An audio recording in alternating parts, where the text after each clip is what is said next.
El Ministerio Conéctate a Jesús y Seminarios y Tutoría TISU presentan la serie Feliz para Siempre, mediante el uso de la inteligencia artificial en la formación de líderes laicos. Tema número 5. Escuela sabática para adultos. Escuchemos. Lección 6, para el 10 de agosto de 2024. Capítulo 6. De adentro hacia afuera. Libro complementario.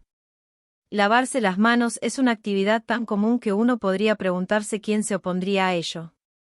Por eso, puede sorprender que Jesús parezca hacer precisamente eso al principio de Marcos 7. Pero eso sería malinterpretar el contexto en el que Jesús se opone a la tradición farisea de lavarse las manos. En tiempos de Jesús, un gran número de judíos de Palestina se preocupaba por la pureza ritual.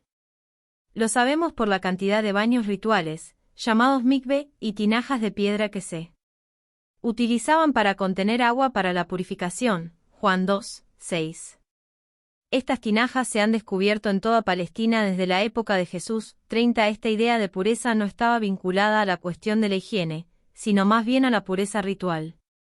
En Marcos 7, 4, el evangelista señala que los judíos de la época de Jesús lavaban las cosas cuando venían del mercado. La razón de este lavado era que no se podía saber si los alimentos comprados habían estado en contacto con objetos o personas impuros. 31. Todo esto estaba en consonancia con las tradiciones orales que los fariseos creían que habían sido transmitidas por Moisés. 32. Tomaron estas tradiciones como autoritativas y vinculantes, y se convirtieron en la base del conflicto con Jesús. Lección 6, para el 10 de agosto de 2024. Marcos señala que algunos de los discípulos de Jesús comían con las manos sin lavar. Evidentemente, algunos seguían las prácticas de los fariseos en cuanto al lavado ritual, mientras que otros no. A partir de este dato, parece que Jesús no hizo de esta disputa un tema de discusión. Ni afirmaba ni rechazaba las prácticas de los discípulos acerca del tema. Pero ahora que los fariseos critican las prácticas de sus discípulos, o, más exactamente, su falta de práctica, el Señor responde a la enseñanza farisaica. El Antiguo Testamento solo exigía que los sacerdotes realizaran lavamientos rituales antes de ofrecer sacrificios o entrar en el santuario. Eco 30, 17-21, o bien. Los fariseos estaban extendiendo los lavamientos rituales a todos los judíos, tal vez como una especie de sacerdocio de todos los creyentes, o estaban adaptando las costumbres grecorromanas acerca de las comidas dentro de un entorno judío. 33. En cualquier caso, criticaron a los discípulos de Jesús y por extensión, al propio Jesús. Lección 6, para el 10 de agosto de 2024. ¿Tradiciones humanas o los mandamientos de Dios? Jesús pronuncia una aguda crítica contra la ideología de los fariseos. En lugar de responder a la pregunta de ellos, utiliza las palabras de Isaías, Isa 29, 13. Hipócritas, bien profetizó de ustedes Isaías, este pueblo de labios me honra, pero su corazón está lejos de mí. En vano me honran, cuando enseñan como doctrinas mandamientos de hombres. Marcos 7, 6, 7. Jesús llama hipócritas a los fariseos. En griego, el término hipócrita significa intérprete, actor, fingidor. Este término se utilizaba para referirse a los actores que llevaban máscaras en las obras de teatro. Fingían ser otra persona.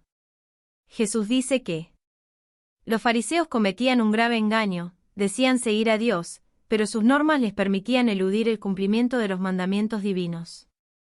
El ejemplo que Jesús utilizó es una regla llamada corbán, voto de dedicar recursos al tesoro del templo en un esfuerzo por evitar el cuidado de los padres. El término griego es korban, que significa regalo. Deriva del hebreo orban, que se refiere a una ofrenda dedicada a Dios. Un voto hecho de esta manera era irrevocable. Deuteronomio 23, 21 al 23. Jesús no está hablando en contra de hacer votos a Dios. Lo que le ataca es utilizar esta idea de una ofrenda prometida como medio para no ayudar materialmente a los progenitores. Si un hijo económicamente solvente dijera a sus padres, todo aquello con que pudiera ayudarlos es corbán, ofrenda para Dios, él podría quedarse con la ofrenda para su propio uso y no ayudar a sus padres, ya que esa ofrenda estaría dedicada a Dios y, por tanto, no podría ser usada por los progenitores de ese hombre. Tal hipocresía pseudopiadosa era particularmente odiosa para Jesús, quien la reprende enérgicamente en Marcos 7. La compara con la transgresión del mandamiento de honrar al padre y a la madre, que forma parte del Decálogo. Hoy en día, algunas personas podrían pensar que honrar a los progenitores significa respetarlos y hablar bien de ellos. Eso es cierto, pero el mandamiento también se refiere al cuidado de los padres en la vejez. He aquí el hecho de honrar en términos prácticos. Lección 6, para el 10 de agosto de 2024. Desde adentro hacia afuera, tras reprender a los fariseos por sus prácticas, Jesús reúne a la multitud y presenta una concisa afirmación que rebate la hipocresía de los dirigentes: nada exterior al hombre puede entrar en él y contaminarlo. Más bien lo que sale del hombre es lo que lo contamina. Marcos 7:15. La palabra traducida aquí como contaminar es el verbo koino, que significa ensuciar, hacer común. Es el equivalente verbal del adjetivo koinos, común, ordinario, manchado, que se usa en Marcos 7:2 en referencia a los discípulos que comían con las manos manchadas, lo que Marcos explica como sinónimo de sin purificar ritualmente. En su concisa declaración, Jesús revierte la regla farisaica.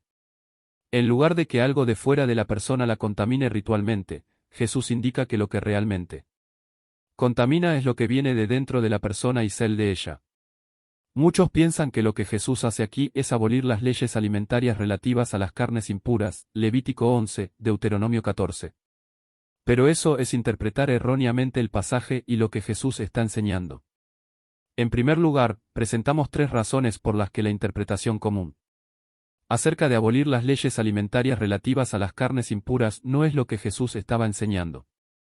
La razón número 1 es que, en la primera mitad del pasaje, Marcos 7 al 13, Jesús defiende a Moisés y la ley. Sí, en la segunda mitad del pasaje, versículos 14 al 23, él elimina parte de la ley del Antiguo Testamento, socava su propio argumento en defensa de Moisés y la ley. La segunda razón es que los especialistas en el tema de la pureza ritual y en la historicidad de Jesús dudan de que en el siglo I Jesús pudiera realmente haber enseñado que las leyes alimentarias fueron abolidas en el entorno del judaísmo de Palestina en esa época. 34 Eso no habría sido aceptable. Lección 6, para el 10 de agosto de 2024. Y la tercera razón es que en Marcos 7, 1 al 23 se utiliza un vocabulario especializado que no se emplea en ninguna otra parte de su evangelio: koinos, contaminado, y koino, contaminar. El uso de estos términos sugiere el sentido especializado del argumento de Jesús. ¿Qué está diciéndole aquí? A la manera típica del evangelio de Marcos, en vista de que los discípulos no entienden qué quiso decir, Jesús les explica el significado. Primero, les da una lección de fisiología. La comida entra en el cuerpo, va al estómago y luego sale a la letrina. 35 No tiene una residencia permanente en la persona. La comida no entra en el corazón, es decir, en el centro intelectual y espiritual de la persona. Solo pasa por el sistema digestivo. Pero el corazón es un asunto diferente.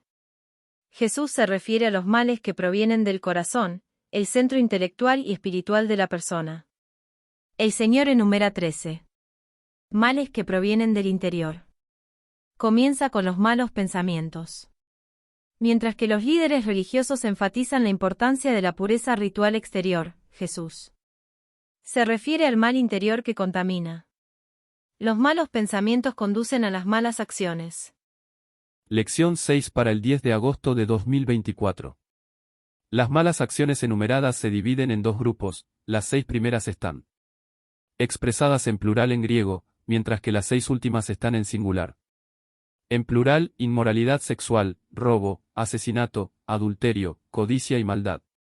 Los Elementos de la lista que están en singular son el engaño, la sensualidad, la envidia, la calumnia, el orgullo y la insensatez.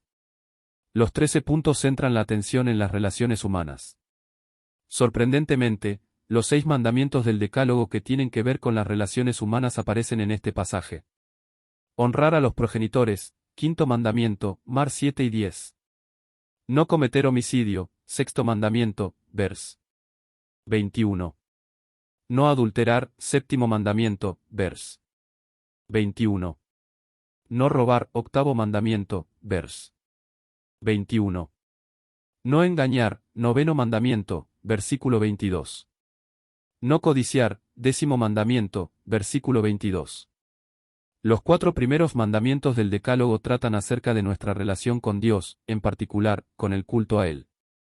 Jesús cita Isaías 29, 13, donde se señala que los líderes religiosos adoran a Dios en vano, pues, enseñan como doctrinas mandamientos de hombres, Marcos 7.7. Por consiguiente, a lo largo de Marcos 7, 1 al 23, Jesús defiende la ley de Dios, los principios consagrados en los 10 mandamientos. Estos detalles contradicen a quienes piensan que Jesús está eliminando una enseñanza de la ley. Por el contrario, Él apoya la ley. Oremos. Dios nuestro y Padre eterno, intercedemos por todos los matrimonios de nuestras familias, colegas, amigos y vecinos, que nada los lleve a separarse o divorciarse. Oramos por nuestros matrimonios para que conservemos la llama del amor. Por Jesús, amén. El ministerio Conéctate a Jesús les recuerda: al que el Señor llama, capacita; al que envía, acompaña. Siempre gozosos conectados a Jesús a través de la Biblia. Todos juntos, rumbo al cielo. Ha sido una presentación en la voz de la inteligencia artificial y su hermano José Moreno, del Ministerio Conéctate a Jesús. Te esperamos mañana. Bendiciones. Escríbenos a conectatejm@gmail.com. Bendiciones. Hasta mañana. Si gustas, dale me gusta. También puedes dejar tu comentario y te responderemos pronto. josefotoyvideo@hotmail.com. Bendiciones.